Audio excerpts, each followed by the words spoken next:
Друзі, вітаю! Мене звати Ігор Гаврищак, це YouTube-платформа 24 каналу. Я з радістю представляю нашого гостя, це Раміс Юнус, політолог зі Сполучених Штатів Америки, екс-керівник уряду апарату Азербайджану. Господин Юнус, здравствуйте! Вітаю вас, дякую за запрошення. Рад вас видеть в добром здравии. Приветствую всю нашу многоуважаемую аудиторию. Слава Украине! Героям слава! Господин Юнус, во-первых, хочу сказать, что сегодня День независимости Соединенных Штатов Америки. Хочу вас поприветствовать. Также мы знаем, что мы с вами оба интересуемся футболом. Турция победила, прошла дальше. Ну и, как я говорил, что это хорошее трио. И также в этот день стрим с Игорем Гаврищаком на 24 канале, потому приветствую вас. Спасибо большое за эти добрые слова. Правильно, Бог любит Троицу. И как раз эти три причины для хорошего настроения. Я думаю, что наше настроение не ухудшится во время нашей беседы. Потому что новости, которые я слышу, в принципе, они не дают мне повода для того, чтобы мой позитив остается на том же уровне. А что касается победы сборной Турции и выход в 1/4 финала, это победа всех друзей Турции, всех членов семьи, большой турецкой семьи. Ну и кроме тех... И помимо и еще тех, кто на самом деле искренне болели за Турцию. И вот вы один из них, поэтому мне очень приятно получить от вас это поздравление публично. Надеюсь, Турция и дальше будет нас всех приятно удивлять.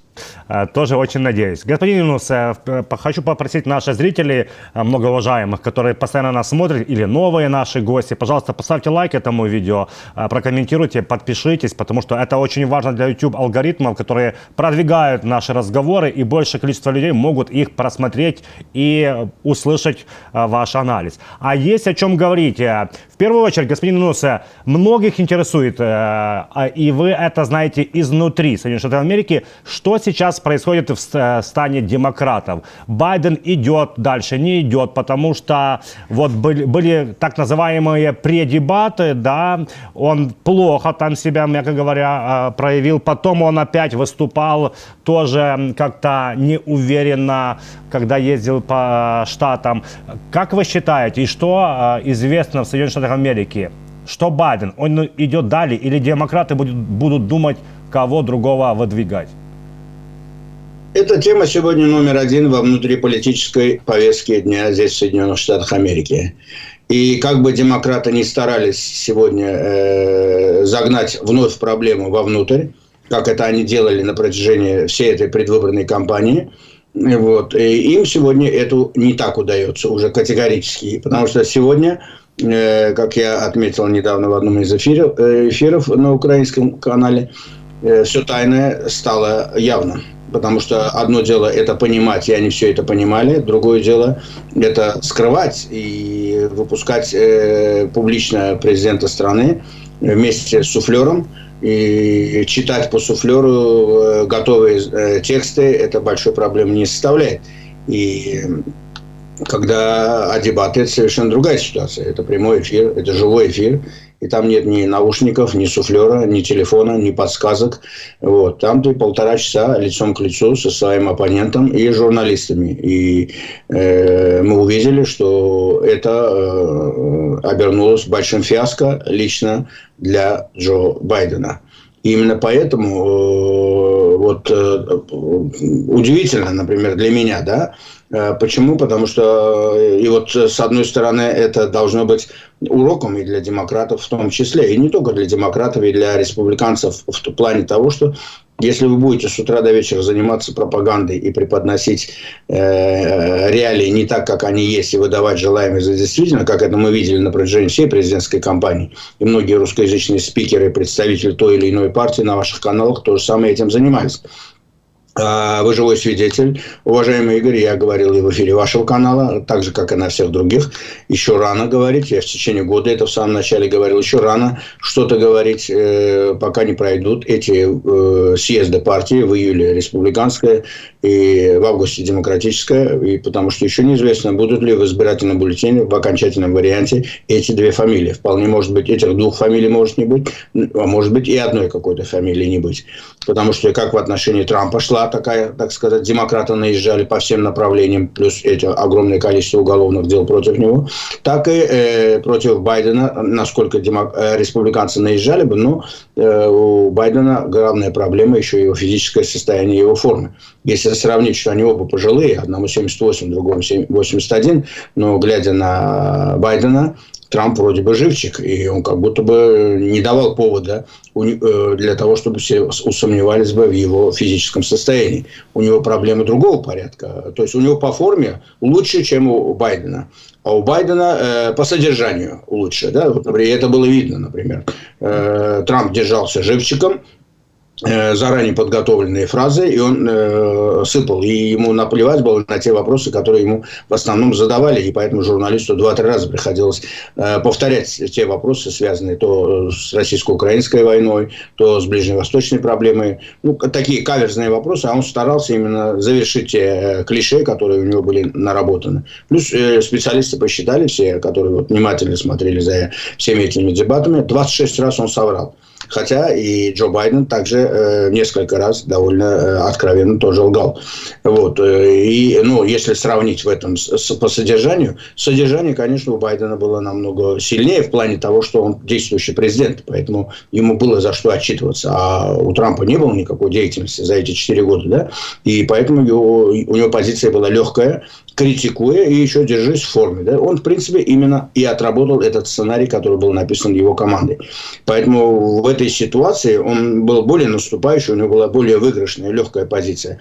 А Байден мог бы, конечно, не проиграть, если физическое состояние у него было бы более нормальное, и если он прошел бы физически по форме, это все хорошо, тогда бы такого курьеза и такого фиаско Америка не почувствовала бы. Но, заметьте, в день, когда это произошло, буквально вечером уже пошли, а на другой день буквально все средства массовой информации по всей Америке, и в первую очередь лидирующими были как раз-таки демократические средства массовой информации во главе с CNN, Washington Post, New York Times и все остальные, да, которые в один голос подняли паническую, так сказать, бучу в плане того, что надо срочно что-то делать. А что, вы раньше этого не видели? Вот простой вопрос. А вы раньше это не видели? То есть вы закрывали глаза на это, а теперь это вышло. И когда они это увидели, они поняли, что ситуация выходит из-под контроля. Но другой же день, буквально, они моментально, опять у них пошли корпоративные интересы, опять же затушить эту проблему. Но, как вы видите, это не получается уже. Дискуссия усилилась, дискуссия вышла из кулуаров, и она сегодня публично обсуждается по всей Америке. Это обсуждается и в демократической среде, дошло это до Конгресса. Уже публично выходят и ведущие конгрессмены, и в Нижней Палате, и ведущие сенаторы, конгрессмен от штата Техас, один из аксакалов Демократической партии, 30 лет там сидит, сенаторы Иллинойса выступил на эту тему. То есть, и очень много с Аризоны выступили. То есть, одна даже отказалась встретиться с Байденом, ну, по причине того, что якобы у нее там предвыборные встречи, а в это время туда собрался ехать и Байден, и она с ним не будет принимать участие в этих митингах. То есть, уже дистанцируется, получается, да, от него. Так что это брожение уже стало публично проявляться. И для того, чтобы это пресечь, прошли закрытые встречи у Байдена с лидером Хакимом Джеффричем, лидером Нижней Палаты демократов. И в тот же день он встречался с ведущими лидерами, губернаторами от Демократической партии. И там ключевые такие: Мичиган, Иллинойс, Мэриленд и губернатор Калифорнии в том числе. И публично сказали совершенно другое. Публично сказали, что Байден остается, мы выразили ему свою поддержку и так далее, и тому подобное. Простой вопрос: а какого черта тогда эта встреча происходит? И почему встречается именно с лидером Нижней Палаты, где это все брожения пошли? И почему встречается с этими губернаторами, чьи фамилии сегодня в американском истеблишменте муссируется как возможная альтернатива при замене Байдена. То есть это все те губернаторы, которые могут пойти в паре с Камалой Харрис. Раз встречаются, значит, это что-то, обсуждение идет какое-то, возможные варианты, форс-мажорные. А то, что они сегодня говорят: нет, мы это не делаем, это, как вы сами понимаете, чем больше будут так говорить, тем больше можно думать о том, что нет дыма без огня. Потому что давайте оставим эту всю конспирологию, будем базироваться на фактах. Я, например, всегда так и поступаю. До этого говорил, что еще неизвестно. Вот видите, приближается уже июль есть, там август, пока решения нету. У Трампа нет вице-президента. Демократы еще ничего не объявляют. И я так думаю, они ждут этого съезда. И до съезда они хотят посмотреть, как это будет выглядеть в реалии. Не так, как опросы общественного мнения сейчас они стараются преподносить, да? А именно так, как это есть на самом деле. А это как на самом деле, это можете не сомневаться, у Байдена через те же спецслужбы есть прекрасная возможность знать реальное состояние дел в стране. Для того и существуют спецслужбы. В Америке их 16. Каждый день эти спецслужбы кладут на стол главе государства всю информацию о том, что происходит важного в этой стране. И если задача поставлена о том, что узнать реально рейтинги и все остальное, что происходит в этой стране, и это будет ему предоставлено, я не сомневаюсь, и на основании этого и тогда и будет приниматься это решение. Просто сейчас идет, так сказать, зондаж, консультация, подготовка. Как это будет выглядеть? Они будут ждать, конечно, съезда республиканской партии, потому что на съезде могут быть два решения. Да? Два решения. Или же Ники Хейли идет вице-президентом, или кто-то другой идет вице-президентом. Если будет идти Ники Хейли, демократам ловить нечего. Значит, им надо что-то делать в срочном порядке. Если там Ники Хейли не идет, останется кто-то такой, кто будет смотреть в рот тому же Дональду Трампу, тогда демократы могут пойти ва-банк и рисковать и креслом президента, и репутацией всей партии, потому что тогда будет ситуация неизвестная. Потому что после этих дебатов, конечно, Байден потерял определенное количество, но, опять же, не забывайте, что 30-30 – это стабильные электораты обеих партий. А вот эти 40% независимых, вот они будут решать. Если демократы, например, проявили бы такую инициативу и сказали бы, что, например, мы вас услышали, мы увидели недовольство всей Америки после этих первых дебатов, мы увидели, что в основном все говорят о том, что надо что-то делать, и я прихожу к решению, то есть я принимаю на себя ответственность. И я посоветовался и с членами семьи, я посоветовался и с врачами, которые у меня нашли там те определенные проблемы. И для того, чтобы Америка там не страдала и так далее. Ну, уж красивый, так сказать, текст подготовить. И тем самым он уступит в гонке свое место, естественно, действующему вице-президенту. Потому что по других вопросам я не представляю, что они могут выдвинуть кого-то другого, а не Камалу Харрис. Что бы там ни говорили про ее рейтинг. Потому что рейтинги это все рисуется, это все ложь и неправда. А если надо будет, так раскрутят. Просто, опять же, мало времени, да, но в любом случае рейтинг Камалы Харрис выше, чем рейтинг того же Байдена, если спросить вот этих неопределившихся, да, в 40%. Потому что она от того, что она была в тени, ее не давали вперед. Так это была такая тактика у демократической партии. Потому что рейтинг Байдена каждый день все время падает. И зачем на этом фоне давать успешного вице-президента? Это еще больше будет бить по имиджу президента. Поэтому ее загнали в угол, сказали, ты не светись, и 4 года будешь на вторых ролях. Ну, вот так она и вела себя. И она честно отрабатывает эту должность. А вот сейчас что-то надо делать. Но пока, опять же, команда как таковой не поступила. Но опросы, так сказать, даже те, которым нельзя верить, да, говорят лишний раз, что на самом деле сегодня она пользуется большой популярностью, намного больше, чем тот же Джо Байден. Просто они не хотят это говорить правду, да? Потому что сегодня это невыгодно это говорить. И вот потому что, а если вдруг ее не выдвинут, а кого? Какого-то губернатора Калифорнии? Получается, вы что, пустышкой выбрали вице-президента? Так получается. В Америке это возможно. Это же вообще будет удар по имиджу демократической партии. Поэтому при всех вариантах, если Байдена меняют, правильнее было бы, конечно, оставлять Камалу Харрис, а к ней давать сильного губернатора. Из всех тех, которых вот встречался Байден, самым сильным считается, конечно, губернатор Калифорнии. Во-первых, это самая большой штат, и он довольно пользуется большой популярностью в своей Калифорнии. И это вполне может работать даже в связке, если там будет Ники Хейли. А если там не будет Ники Хейли, а там останется кто-то, тот же Рамасвами, то тогда это реально может сработать, и они могут реально победить. Ежели демократы этого делать не будут, и оставят все так, как есть, и республиканцы догадаются и пойдут на то, что сделают Ники Хейли, тогда однозначно демократы эти выборы проиграют. Поэтому сегодня, опять же, еще я не торопился бы. и советовал бы подождать. Еще 2-3 недели осталось до съезда республиканской партии. И в зависимости от этого решения демократы и будут принимать свое окончательное решение. Но я не сомневаюсь о том, что эта дискуссия вышла уже из берегов. Ее уже не остановить, коль пошло брожение в самом истеблишменте партии, со всех средствах массовой информации, демократических средствах массовой информации идет эта дискуссия. Это дошло и до Конгресса, и до Нижней палаты, и до Верхней палаты. А это будет расти как снежный ком. И поэтому они стараются теперь превентивно дать картинки хорошие. Вот он сейчас интервью какое-то ABC, кажется, будет давать, и собираются это дать в оперативном порядке. Они будут стараться сейчас со всех точек зрения снивелировать вот это фиаско, которое произошло после этих дебатов. Но я не думаю, что это изменит паспортные данные и физическое состояние Джо Байдена, потому что это очень явно проявилось. А говорить о том, что он не успел отдохнуть или он был простужен, это тоже, опять же, неправда, потому что он после своих поездок, у него было чистыми 2 недели. Просто мы должны понимать, что человеческий организм не безграничен. Должность президента Соединенных Штатов Америки – это на самом деле серьезная, напряженная должность. И для этой должности 80 лет – это чересчур много. Чересчур много. 60 там лет – это еще терпимо. До 65, да хоть до 70 – это еще терпимо. А то, что человек, который с трудом ходит по земле, теряет много моментов, связанных с памятью, нельзя же жить только услугами советников и суфлеров.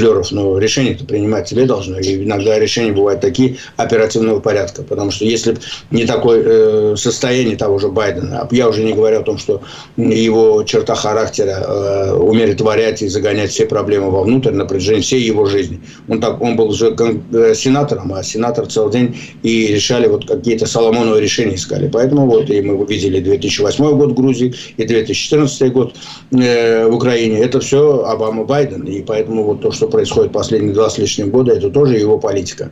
И эта политика привела к фиаско демократической партии на внешней арене, то есть будь то на российско-украинском направлении, будь то на Ближнем Востоке или где-нибудь еще. Поэтому нет никаких успехов на внешней арене, и поэтому далеко не случайно они хотят хотя бы на Южном Кавказе чего-то добиться. Но опять же, там тоже ситуация, я уже много раз вам рассказывал, Азербайджану некуда торопиться, дедлайна никакого для Азербайджана нету, а Армения торопится, потому что они понимают, что если Байден не переизберется, останется Дональд Трамп, а Дональд Трампу вообще начихать и на Армению, и на все ее проблемы вместе с Калифорнией. Поэтому мы должны понимать, как вот неуспехи внешней политики нынешней администрации и вот его физическое состояние после этих дебатов подхлестнули и дали дополнительную энергию его оппонентам в лице республиканской партии и лично Дональду Трампу. И последнюю вишенку на торте тому же Дональду Трампу оказал Верховный суд Соединенных Штатов Америки, который 6 против 3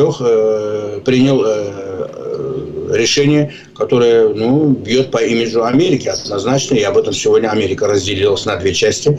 Америка и так поляризована. Поляризована она была в Конгрессе, поляризована она была в средствах массовой информации, поляризована она сейчас стала и в рамках судебной власти. То есть представьте себе исполнительная, законодательная, судебная власть и 4-я так называемая власть средств массовой информации разделились по партийному признаку. А где демократия? А где права человека? А где свобода слова? А где, так сказать, верховенство закона? И мы видим, что сегодня президент Соединенных Штатов Америки, там не написано, что Дональд Трамп, да, то есть президент имеет иммунитет. Конкретно там говорится именно про Дональда Трампа. Значит, этот иммунитет имеет и Джо Байден, этот иммунитет будет иметь любой другой президент. Да?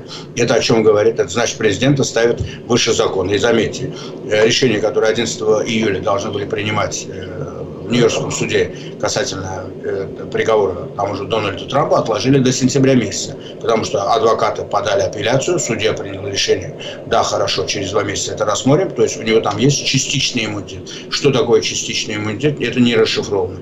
То есть, значит, у него иммунитет, если он как президент исполнял свои обязанности, принимал какие-то решения, которые эти решения может кто-то обжаловать, но у него есть иммунитет. И же есть те, которые они не связаны с его официальной деятельностью. А что такое неофициальная деятельность? А что такое официальная деятельность? Вот он говорит о том, что чеки эти я выписывал, сидя в Белом доме, касательно этой порно-актрисы, да? А хотя это произошло тогда, это событие произошло тогда, когда он не был вообще не президентом. То есть событие произошло до того, а чеки он выписывал уже в бытность, когда он был президентом, Значит, что получается? Чеки выписывал, он что правильно делал? Это была его официальная должность? Он как президент выписывал это или как частное лицо для закрытия своих личных дел? А если завтра тот же президент, кто бы ни был, возьмет, получит взятку какую-то или коррупционно будет как-то замешан на проталкивание какой-то кандидатуры какого-то судьи в Верховный суд. Ну и все, и поймают это, и это вскроется. И что? Его за это посадят? Нет, он скажет, а я как президент имею иммунитет, я выполнял свои обязанности, я хотел добиться назначения такого-то. Так. Ну, я выбрал этим путем. Но я же это делал, находясь официально в должности. То есть я не личными делами какими-то занимался, но ты в результате совершил преступление, а у тебя от этого иммунитет получается. Поэтому будет огромное количество спекуляций, которые сегодня этими адвокатами будут и пользоваться. Поэтому Америка – страна адвокатов, страна врачей. Да, и далеко не случайно сегодня все так осторожно к этому относятся. И вот когда есть такие лазейки, мы будем видеть вот этот бардак, который сегодня происходит. А потом будут говорить о том, что авторитаризм с демократией борется. Да? То есть мы боремся с авторитаризмом. С каким авторитаризмом вы боретесь, когда вы делаете такого типа решения, которое дает повод авторитарным странам, тому же Китаю, той же России, еще кому-нибудь сказать о том, что а чем вы лучше? Если вы ставите президента выше закона, то и Си Цзиньпинь поставит себя выше закона, и Путин поставит себя выше закона. Чем это разница? То есть это на самом деле это выглядит так. Потом вы говорите о том, Международный уголовный суд некомпетентен, и вы хотите арестовать там прокурора и тех судей, которые принимали решение в отношении уголовного дела, там ордера на арест в отношении вашего союзника, да, в Израиле. Ну, до этого вы хвалили решение Международного уголовного суда в отношении президента России. Тогда какая связь теперь, и где этот Международный уголовный суд правильно поступил?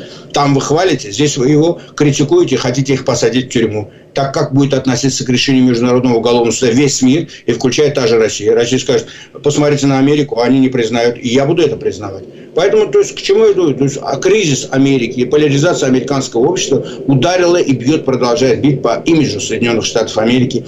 Конечно, друзья Америки и сами граждане Америки расстраиваются, в массе своей 80% не хотят видеть ни того, ни другого. А враги Америки, недруги Америки, они, конечно, потирают руки, и им нравится это. Но пускай они не ждут, что Америка развалится. Америка не развалится, потому что Америка настолько сильная, мощная страна, и она сотни раз выходила из таких кризисов. И она, конечно, она потеряет в имиджевом плане, она потеряет в финансовом плане. Много чего такого будет. Но Америка, как всегда, будет стоять крепко на ногах. У нее для этого есть все возможности. Другое дело, вот такой кризис Америки, такая поляризация, и вот такие позорные мероприятия, которые мы сегодня воочию видим во время этой президентской кампании, они, конечно, влияют на весь остальной мир.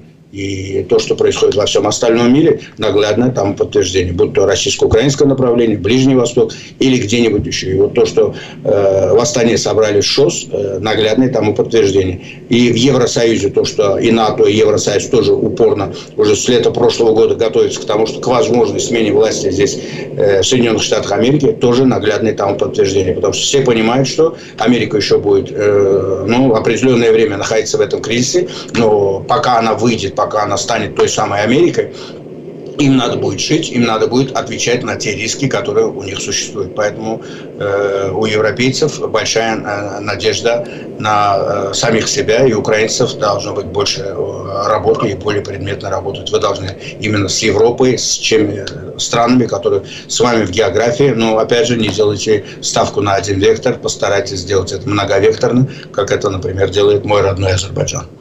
Да, господин Нус, и вот мы немало говорили с вами о Байдене, о Трампе и о том, что якобы у Трампа есть какие-то там предложения от его советников быстрого окончания войны.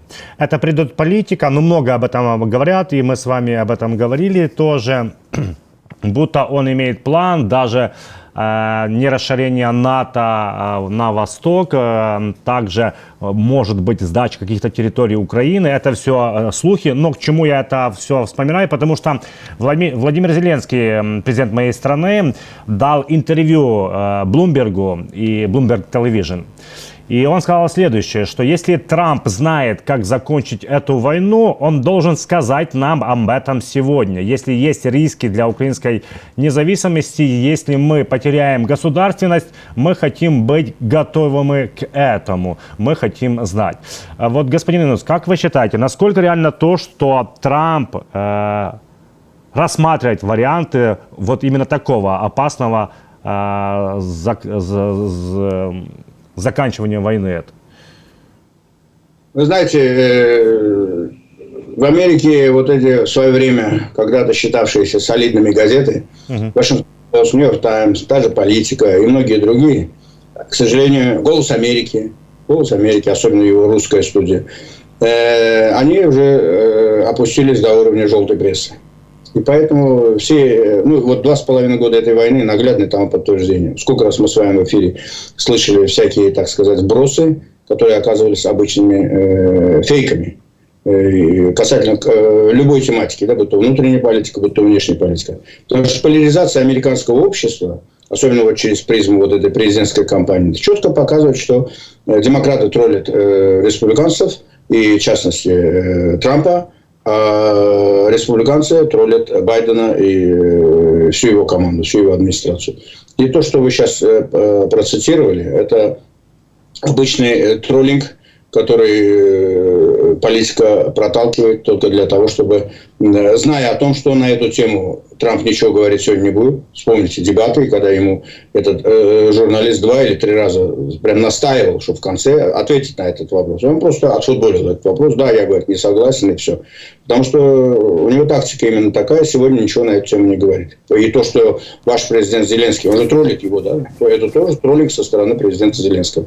То есть ты скажи откровенно, то если у тебя что-то есть, ты же будешь это делать со мной, ты скажи это откровенно, ты сегодня скажи. Ты что тянешь быка за рога, да? Ты возьми сегодня, скажи, публично, хотя бы мне скажи, и тогда я буду знать, да стоит с тобой дело иметь или нет. Это против государственности Украины или нет. А так просто так сидеть, говорить, и там оттуда-отсюда сплетни будут идти. Естественно, поэтому политика будет это преподносить так, потому что они хотят продолжать спекуляцию на украинской тематике. То есть лишний раз, вот сегодня увидели, что Байден проиграл эти дебаты, Трамп немножко завоевал в общественном мнении, так надо сделать так, чтобы Трамп потерял что-то. Опять же, а где он может потерять? Мы же знаем, что он плохо говорит про украинскую тематику, да? Или всячески увиливает.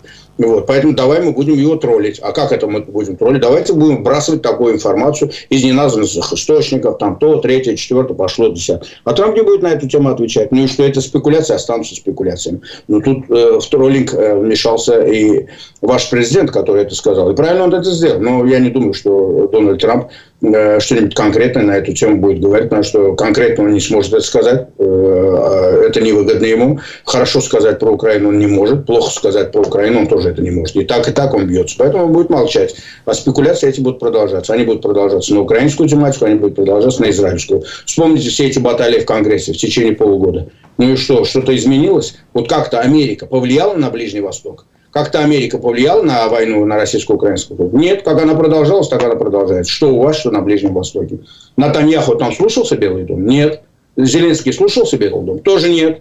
То есть все, Зеленский исходил из того, что ему они давали. Дадут оружие, не дадут оружие. Зеленский сказал, что я буду стоять до конца. То есть Украина это и демонстрирует. Но, тут, слава богу, Европа вклинилась в эти дела. Да? Европа понимает, что надо готовиться к ситуации на тот случай, что если вдруг в Вашингтоне поменяется власть. Я не с лета прошлого года, я это тоже вам регулярно говорил, я вижу эту динамику, и теперь вы сами воочию видите за этот год, как Европа нарастила мясо, да, на ту кость, которую она собой представляла, находясь под зонтиком США. А сейчас у них и мускулы тех появляются, и в первую очередь это делает та же Германия, и та же Великобритания, да, вот, а все остальные медленно, но верно, и подтягиваются. А то, что вот Европарламент прошел, и посмотрите кадровые назначения, все те, кто жесткие в этой войне, они остались на своих постах, и еще добавились к ним еще более жесткие. Вместо Беззубова Столтенберга приходит Рютте, на место Рютте приходит начальник разведки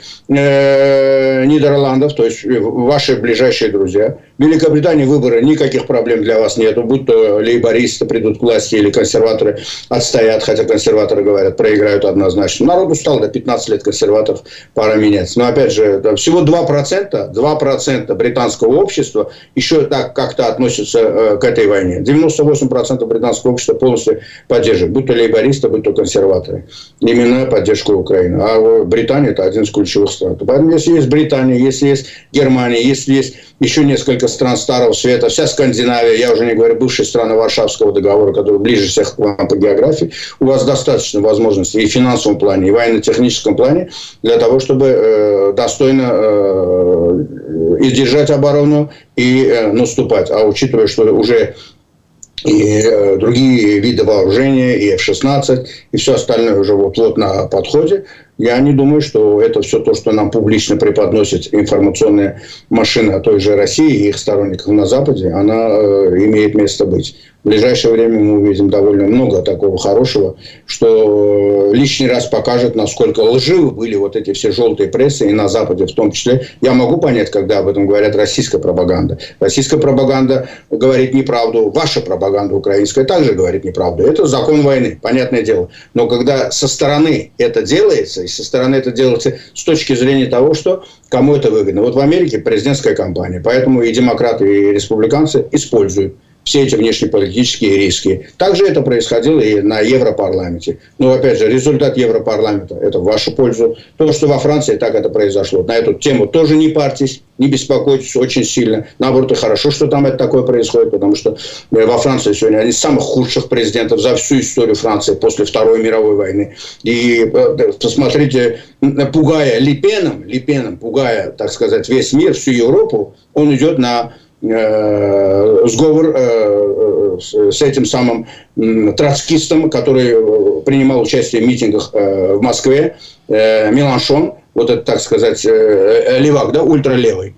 И чем этот ультралевый лучше, чем этот Ле Пен? Этот ультралевый вообще говорит, не поддерживайте Украину, выходите из Евросоюза и так далее. Там Ле Пен, между прочим, таких заявлений как таковых не делает. Это проблема внутри французская. И они болеют, конечно, им нужно как-то решать эти проблемы. Но я не думаю, что сегодня то, что там говорят, такой сильный правый крен. Там такого сильного правого крена в этом нету однозначно. Посмотрите на поведение премьер-министра той же Италии, как она четко в этой позиции. Поэтому правые, да, может быть, немножко там чего-то заработали в разных этих самых, но в итоговом результате касательно Евросоюза, Брюсселя, это все пока работает на вашу мельницу. Оно даже еще более усилилось.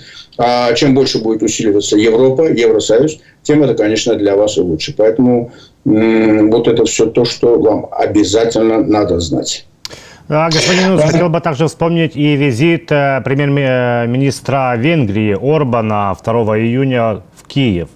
Напомню зрителям, что 1 июня возглавили ЕС, да, Орбан и Венгрия. Что вы можете сказать об этом визите? И вот появилась информация, что уже 5 июля, не июня, а июля, извините, Орбан может отправиться в Москву на встречу с Лавровым. Я так понимаю, уже глава Евросовета Шарль Мишель заявил, что Орбан не имеет мандата от ЕС на вояж к Путину. Что это за поездки, как их можно воспринимать? Правильно, Шарль Мишель говорит, он не имеет мандата на это, но он, так сказать, он, во-первых, он премьер-министр Венгрии, с другой стороны, он в течение полугода будет возглавлять в Европе, будет лидером, да, так сказать, они же там каждые полгода меняются, но он уже раз так уже был, более 10 лет тому назад, и тогда не было никаких проблем. Другое дело, здесь есть имиджевые какие-то, да, наработки, и если он полетел впервые после начала этой агрессии России против вас в Киев, я не думаю, что он просто так это прилетел. Он прилетел туда, скорее всего, из своих интересов, а не из интересов Кремля. Потому что есть проблемы, которые нужно решать непосредственно между Венгрией и Украиной. А есть еще проблемы, которые есть общеевропейские. И если ты полгода будешь там возглавлять в Евросоюзе, будешь председателем на этих заседаниях, то тебе надо, чтобы твоя повестка дня как-то благосклонно воспринималась. Особенно благосклонно воспринималась такими авторитетными странами, в первую очередь, та же Джорджа Мелони, которая, я так понимаю, поставила ему условием улучшения отношений с Украиной. И наверняка он поехал туда для того, чтобы показать, что вот он тоже едет в Киев. Вот. А между Украиной и Венгрией накопилось огромное количество проблем. Вот. И не только экономических, но и политических. Плюс это проблема меньшинства венгерского, как вы знаете. Поэтому эти все вопросы надо решать. Но и с другой стороны, он теперь хочет из этой поездки выжить. он показал это европейцам, он хочет это показать той же Москве. Вот я поехал в Москву, я там озвучил ваши тезисы, которые, ну, то есть мир, там, то, третье, четвертое, это же делает и он, это делает и китаец, это делает и президент Турции, то есть все, и президент Бразилии, то есть все те, которые в той или иной мере общаются с Москвой. Ну, естественно, в этой ситуации было бы неплохо и поехать в ту же Москву. Ну, просто поехать туда, чтобы спекуляции на эту тему были. А сказать, что тут какие-то подводные риски есть, я не думаю. Для Украины вообще на эту тему беспокоиться не надо, потому что с Орбаном встречался президент Зеленский. И президент Зеленский открыто сказал, и об этом публично сказал и он сам, и это признал и Орбан, что он высказал свои предположения и получил отказ от президента Зеленского. Может, президент Зеленский в личном плане еще что-то похлеще сказал, или как ситуацию. Но я так думаю, это будет интересно узнать из первых уст президенту России. Наверняка Орбан для этого и поедет туда и скажет, я с ним разговаривал, вот это так-то, так-то, так-то. То есть тут ловить нечего, и поэтому я не думаю, что последнее заявление, которое сделал президент России в Астане на этом саммите ШОС, они наглядные тому подтверждение, что будь то Орбан, будь то президент Турции, который он опять же сказал, что президент Турции не может быть посредником в этой ситуации, и все эти предложения, которые озвучиваются, включая тот же Трамп, то, что приписывают ему, оно не отвечает сегодня интересам ни России, ни Украины. Значит, война будет продолжаться. Господин Юнус, вы вспомнили высказывание Путина, и вот сейчас проходит Шанхайская организация сотрудничества. Беларусь стала официально 10-м членом. Насколько это серьезно? Насколько эти страны пытаются сделать какой-то другой азиатский, может, альянс, НАТО? Или как это можно объяснить, как это можно описать? Ну, вы знаете, идет переформатирование мира, да, все ищут какое-то место под Луной, и хотят какое-то Солнце, и вокруг него там спутники, да, катаются, вот как у Земли Луна, также вот эти все Венера, Юпитер, Марс и все это. Вот точно так же и сегодня понимают, что есть два центра пока что, да, они определились более-менее, это Соединенные Штаты Америки и Китай. И у них противостояние довольно, так сказать, ну, цивилизованное, не военное, не горячая фаза. Потому что они торгуют, да, на 1,5 триллиона. То есть, я имею в виду и Евросоюз, и США вместе взятые. И соблюдают приличие. Ну, из-под тишка у каждого свои цели и задачи, да. Вот. И Китай хочет быть лидером там. И американцы там создают огромные, и не только американцы, и Евросоюз, огромное количество точек сдерживания. И еще политическую проблему туда добавляют в лице того же Тайваня. Вот. А Китай со своей стороны точно так же создает свои элементы сдерживания. Да?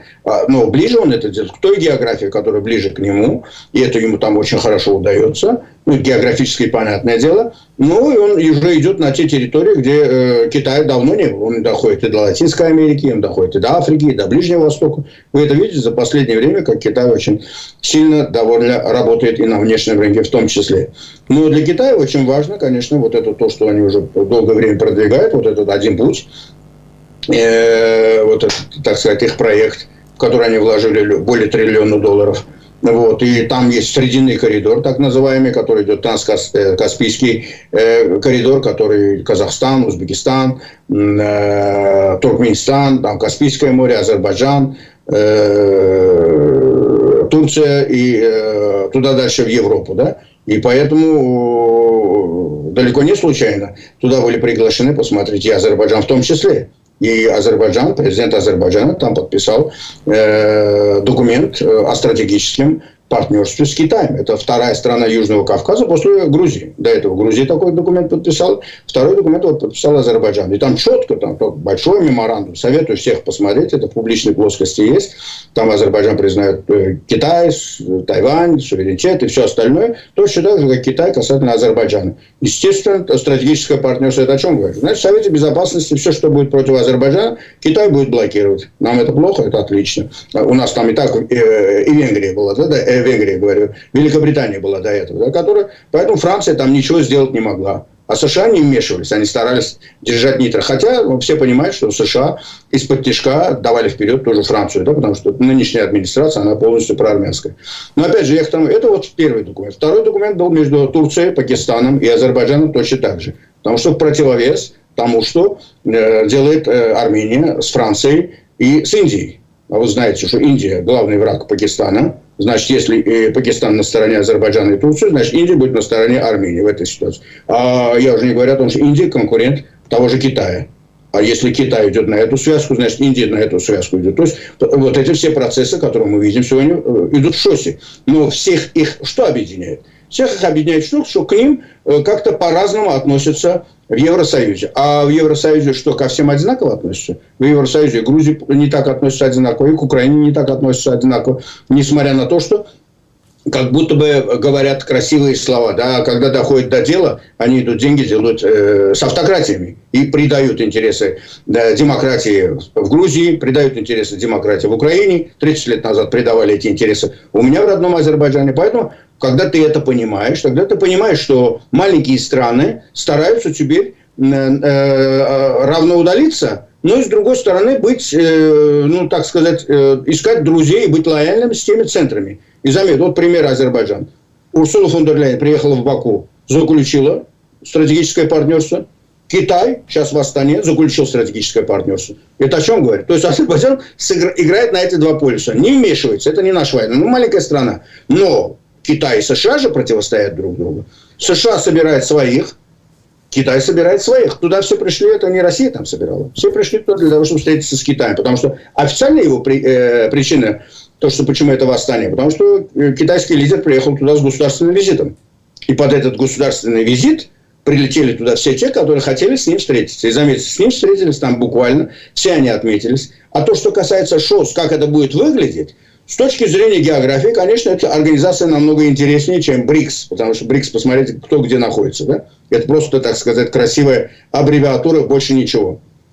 А что касается по наполнению, да, здесь реально, там, где работает Китай, и там, где Китай будет вкладываться очень сильно, вот этот его проект, да, «Один пояс, один путь», это для него главный проект. И он там, где он будет вкладываться, а он уже более триллиона вложился, и если сейчас он будет вкладываться еще больше, и он будет заключать это стратегическое партнерство, это и Казахстан, это Узбекистан, я говорю, это Азербайджан и так далее, там, он везде будет защищать свои интересы. Это просто надо понимать. Но это же не говорит о том, что это направлено против кого-то. Просто другое дело. Все те страны, которые в той или иной мере не доверяют Западу, или у них какие-то проблемы с тем же Западом, на разном уровне. Да? У России на одном уровне, у Турции на другом уровне. Это раз. Поэтому каждый из этих всех стран стараются использовать по максимуму. А то, что там Белоруссия, как вы сами понимаете, сегодня не играет серьезной роли на политической карте, потому что она полностью сегодня, после начала полномасштабной агрессии, она сегодня во многом зависит от Кремля. И если раньше президенту Лукашенко удавалось держаться, так сказать, и работать на два этих фронта, сегодня железный занавес для него так же, как и для России. И именно поэтому он и стремится туда, а то, что его с удовольствием туда примут, нет проблем, потому что все то, что негативно в Европе, все то, что негативно на Западе, ну, конечно, будет иметь хорошее, так сказать, лояльное отношение со стороны того же Китая. Поэтому, я думаю, первая роль и в БРИКС, и в ШОС, и во всех других структурах, которые будут как-то неоднозначно восприниматься на Западе, будет играть тот же Китай. Поэтому это просто противостояние, политическое противостояние. Вы не забывайте о том, что это не дойдет до горячей фазы, потому что тот же Китай, я говорю, с тем же Западом делает большие деньги. Просто другое дело, это, как сказать, вот пока они изучают территории, как вот коты идут, когда кошку какую-то запускаешь в комнату, кот идет там, изучает свою территорию, отмечает, да, ее. Вот точно так же они, каждый из них хочет отметить свою территорию. А как отмечать территорию? Надо создавать какие-то альянсы, какие-то союзы. Красивые пока слова по форме, да? Ну, как это будет выглядеть по содержанию? Посмотрите на БРИКС. Сколько лет? Ну, и что БРИКС добился в этой жизни? Нет. Евросоюз, он, например, и по форме, и по содержанию уже превратился в политическую структуру, экономическую структуру. Это все охраняется военным союзом североатлантическим. Государства идут туда. У них уже появилось огромное количество, так сказать, наработок за последние 30 лет. Есть это у Китая? Есть это в альянсах, которые создаются Китаем? Нет. В ближайшее время стоит это ожидать? Тоже я не вижу. Потому что это возможно тогда, когда их объединяют общие ценности. Например, в Евросоюзе при всей нашей критичности и при всем том, что сегодня там происходит огромное количество кризисных моментов, у них общие ценности. Касательно экономических вопросов, касательно политических, касательно идеологических вопросов. Их можно принимать, можно не принимать. По-разному к ним можно относиться. Но это их объединяет, и поэтому они сегодня на планете третья экономика. То есть, три экономики. Это Соединенные Штаты Америки, Китай и Евросоюз. А в Евросоюзе живет 450 миллионов. Поэтому это сегодня работает. А что здесь может быть создано? И я не думаю, что такие страны, как Китай и Индия, они объединятся. Вот эти все Индии с Пакистаном как-то они объединятся. Но просто другое дело, их объединяет вот такое-то неоднозначное отношение, взаимоотношения с тем же Западом, поэтому они пока просто там тусуются. Но сказать, что это будет в каком-то виде, я в ближайшее время не ожидаю. Отдельно я могу ожидать этого, может быть, вот Союз тюркских государств. Да, это возможно. Потому что здесь одна нация, да? Тюркская нация, вот эти все государства, они говорят на одном языке, одна религия, ментальность, история, много чего другого, да? Поэтому даже тот же президент Азербайджана сказал, что мы равно удалены, мы нейтральная страна, но у нас направление, наша семья, это Союз тюркских государств. Ну, это же не ШОС, и это не БРИКС. Поэтому для того, чтобы создать что-то такое альтернативное Евросоюзу, там уже НАТО, это нужно какие-то базовые принципы, на которых может Китай кого-то собрать. Пока я такой организации не вижу. Но Китаю-то, в принципе, это и не надо. Китай спокойно может обойтись и без этого, потому что Китай сам по себе Евросоюз, Китай сам по себе НАТО. Ему для этого эти альянсы не нужны. Ему просто нужно, чтобы вокруг него они крутились. Но, в принципе, вы же видите, они вокруг него и крутятся. И они будут долго еще крутиться, пока вот такая турбулентность будет на планете. Господин Нус, большое вам спасибо за этот разговор. Спасибо, что вы объяснили, разъяснили тенденции, зачем собираются, кто собирается, заявления о прессе, поговорили о Соединенных Штатах Америки, что даже авторитетные издания немножко желтят. Ну и в следующий раз я очень надеюсь, что мы тоже вспомним о Турции, которая прошла в следующую стадию евро. Спасибо вам большое. Спасибо вам большое, опять же, за добрые слова и как касательно Турции, так и поздравления со Днем независимости Соединенных Штатов Америки. При всей нашей критичности, тем процессам, которые мы сегодня видим, не забывайте о том, что здоровые тенденции и внутри Америки, и чем больше Америка будет твердо стоять и реагировать, и если Америка не будет заниматься политикой изоляционизма, это хорошо в целом для всей планеты, потому что не должно быть на этой планете угрозы Третьей мировой войны. Единственное, кто может это сегодня сдерживать, самая сильная страна – это Соединенные Штаты Америки. Потому происходит такой бардак сегодня на планете, потому что Америка больна. Вот политический кризис. Но можете не сомневаться, рано или поздно Америка, и я думаю, очень скоро Америка выйдет из этого кризиса. Надо просто этому дождаться. Так що дякую, до побачення. Слава Україні. Героям слава. Нагадаю, нашим глядачам, з нами був Раміс Юнус. Обов'язково ставте лайки, підписуйтесь, коментуйте і діліться нашою розмовою. Мене звати Ігор Гаврищак. Ми з вами побачимось в ефірі 24 каналу.